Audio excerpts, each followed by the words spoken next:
black ticket 2040 బా ticket దొరకట్లేదే 2040 వీడు black ticket అమ్ముతాడు అన్నా 2040 ఎంత ఒక్కోటి 2000 తమ్ముడు ఎంత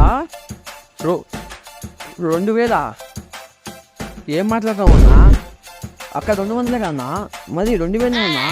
ఏంది తమ్ముడు ప్రభాస్ నా ఫ్యాన్స్ నువ్వే ఎట్లా మాట్లాడతావు ఆయన చూడడానికి ఎంతమంది వేలు పెడుతూ ఉంటారు నువ్వు ఆప్తా 2000 పెట్టావా ఏంది తమ్ముడు మరి ఇంత చీప్గా ఉన్నారు అని అమ్మ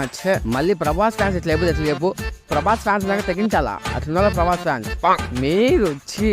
2040 మీకు నీదేం కానీ ప్రభాస్ ఫ్యాన్స్ అని చెప్పుకోకండి బ్రో బయట మా ఇజ్జత్తు పోతాయి అన్నా ప్రభాస్ ఫ్యాన్స్ లేక ఎట్లా తెలుసా అడిగితే ప్రాణాలు ఇచ్చేయాలా ఏమో ఆఫ్టర్ 2000 పెట్టలేకపోతున్నావు ప్రభాస్ అన్న కోసం ప్రాణాలు ఇస్తామన్నా మేము కూడా టికెట్లు 2000 నెంబర్ చెప్పు 3000 కొడతా 3000 91 21 21